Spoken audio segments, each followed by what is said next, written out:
समुद्र के मार्ग से भगवान द्वारकापुरी चले गए और वहीं रहने लगे।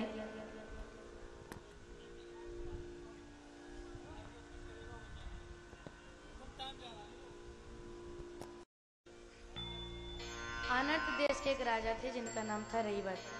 इन्होंने ब्रह्मा जी की प्रेरणा से अपनी पुत्री रेवती का विवाह बलराम जी के साथ कर दिया तथा भगवान श्री कृष्ण ने रुक्मणी जी के साथ राक्षस विधि से विवाह किया। अब यहाँ राजा परीक्षित ने पूछ लिया कि भगवान भीष्मक सुता रुक्मिणी रुचिरानना राक्षसेन विधानेन उपयेम इति श्रुतम। हमने सुना है कि भगवान श्री कृष्ण ने भीष्मक नंदिनी परम सुंदरी रुक्मणी जी के साथ राक्षस विधि से विवाह किया था। लेकिन प्रभु एक बात बताइए कि माना कि रुक्मणी जी परम सुंदरी थी, पर कोई परम सुंदरी है इसका मतलब यह तो नहीं कि उसके साथ जबरदस्ती पकड़कर विवाह कर लो। और फिर कोई साधारण व्यक्ति करे तो बात समझ में भी आती है। भगवान ने ऐसा किया, ये बात महाराज मेरे गले नहीं उतर रही, ये बात मुझे कुछ समझ नहीं आई। कृपया भगवान की इस लीला को विस्तार पूर्वक सुनाइए।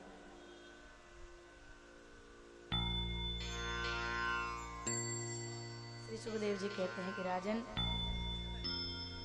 घटना कुछ इस प्रकार हुई कि महाराज भीष्मक के 5 पुत्र थे। इनमें सबसे बड़ा था रुक्मी। ये रुक्मी जरासंध आदि का पक्षपाती राजा था। तो उसने यह जानते हुए भी कि मेरी बहन रुक्मणी श्री कृष्ण से प्रेम करती है, फिर भी इस दुष्ट ने अपनी बहन का विवाह शिशुपाल के साथ तय कर दिया। तो अब रुक्मणी जी को यह बात पता चली तो वे घबराई। तो उन्होंने एक विश्वास पात्र ब्राह्मण को एक पत्र लिखा और एक विश्वास पात्र ब्राह्मण को द्वारिका भेजा। ब्राह्मण देवता द्वारिका पहुंचे तो भगवान ने जब ब्राह्मण देव को आया देखा तो भगवान ने उनकी खूब सेवा की, ऊंचे आसन पर बिठाकर विधिवत उनकी पूजा अर्चना की, भोजन पवाया। और जब भगवान उनके चरण दबाकर उनकी थकान दूर करने लगे तब भगवान ने उनके आने का प्रयोजन पूछा। तो इस पर तुरंत ब्राह्मण देवता ने रुक्मणी जी का जो पत्र था वो भगवान श्री कृष्ण के हाथ में पकड़ा दिया।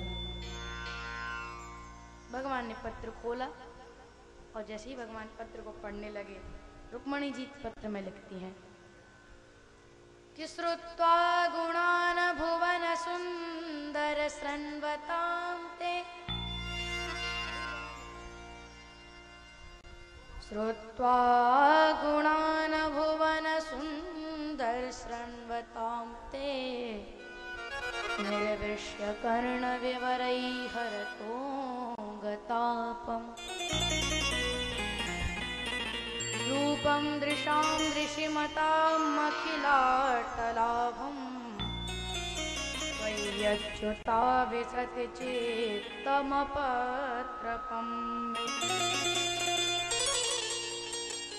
रुक्मणी जी पत्र में लिखती हैं कि हे त्रिभुवन सुंदर, मैंने आपको कभी देखा तो नहीं, परंतु आपके गुणों को सुनकर मेरा चित्त सहज में ही लज्जा एवं शर्म छोड़कर आप में ही प्रवेश कर गया है। अब आप सोचोगे कि यह तो बड़े दोष की बात है भाई,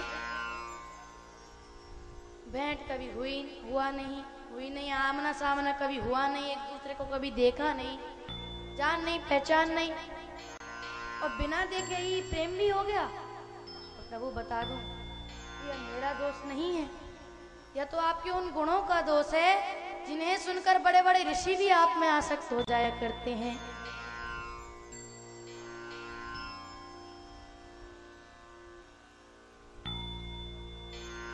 श्री सुखदेव जी कहते हैं कि राजन, रुक्मणी जी पत्र में लिखती हैं कि हे प्रभु, आपको चाहे जिस भी दृष्टि से देखा जाए आप सब में अद्वितीय हैं। विद्या, बल, सौंदर्य, धन, धाम आदि सभी में आप अद्वितीय हैं। आप बस अपने ही समान हैं और आपके समान इस दुनिया में और कोई नहीं। तो अब बताइए, ऐसी कौन सी शीलवती महाधैर्यवती कन्या होगी जो विवाह का समय आने पर आपको अपने पति रूप में न चाहे। तन में भवान खलु वृतः पतिरंग जाया मात्मार्पितश्च भवतोत्र विभो विदे। प्रभु मैंने तो आपको ही अपना पति मान लिया है, इसलिए अब जैसे किसी सिंह का भाग कोई सियार छू जाए ऐसे ही कहीं शिशुपाल आकर मेरा स्पर्श न कर जाए। यदि ऐसा हुआ तो मैं सच कह देती हूँ, मैं अपने प्राण त्याग दूंगी लेकिन शिशुपाल से विवाह नहीं करूंगी।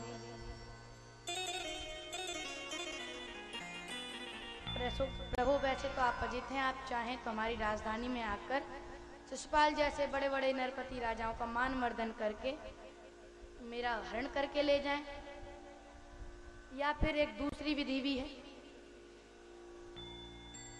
कि हमारे कुल की परंपरा है कि विवाही जाने वाली कन्या विवाह से एक दिन पूर्व कुल देवी के मंदिर में पूजा करने जाती है, जो कि नगर से बाहर बना हुआ है। तो आप वहां आकर मुझे ले जाइएगा प्रभु।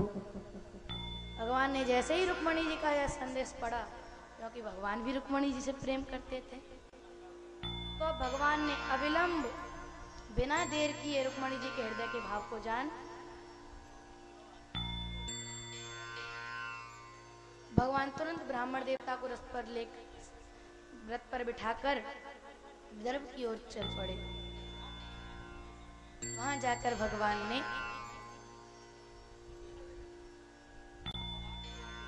इधर देखिए भगवान तो पहुंच गए, लेकिन बलराम जी को ये बात जब पता चली तो उन्होंने सोचा कि ये कन्हैया तो अकेला चला गया, लेकिन मुझे पूरी व्यवस्था के साथ जाना चाहिए। तो बलराम जी सेना लेकर पीछे से ही पहुंच गए, और जब रुक्मणी जी कुल देवी के मंदिर में पूजा करने के लिए गईं, तो भगवान ने वहां से रुक्मणी जी का हरण किया।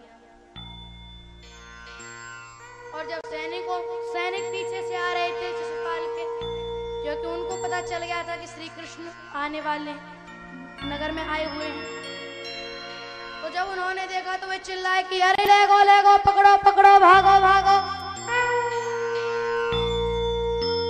अब सैनिक पीछे भागे और भगवान श्री कृष्ण रुक्मणी जी को रथ पर बिठा करके चलने लगे।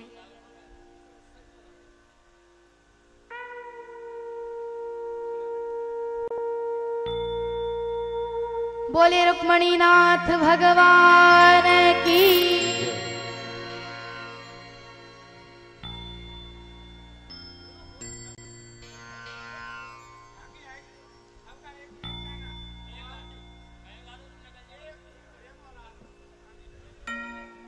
बोले रुक्मणी नाथ भगवान की। श्री सुखदेव जी कहते हैं कि राजन,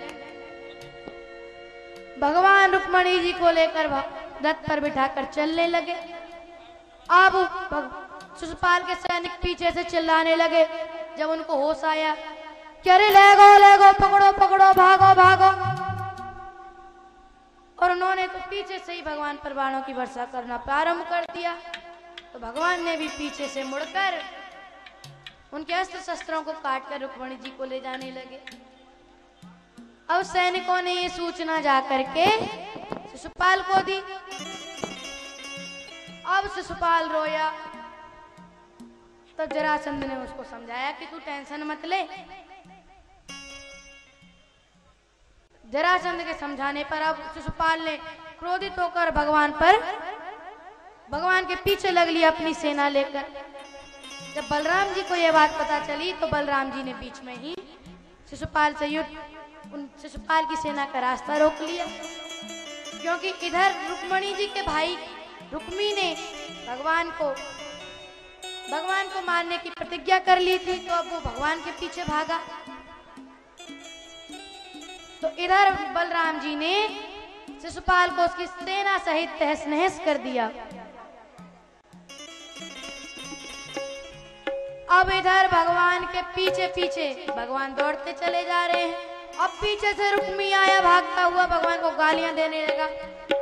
तो भगवान ने उसका भी मान मर्दन किया, और अब भगवान रुक्मणी जी को द्वारका में लाकर रुक्मणी जी को द्वारका में लाए।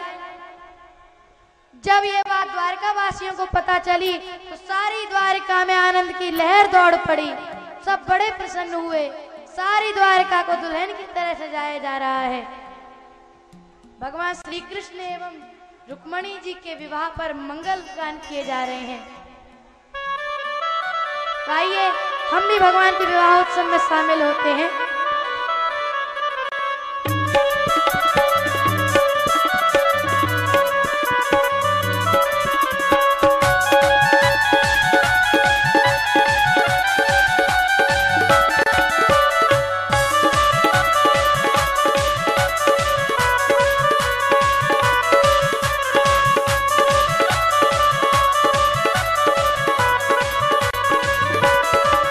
मेरा दिल तो दीवाना हो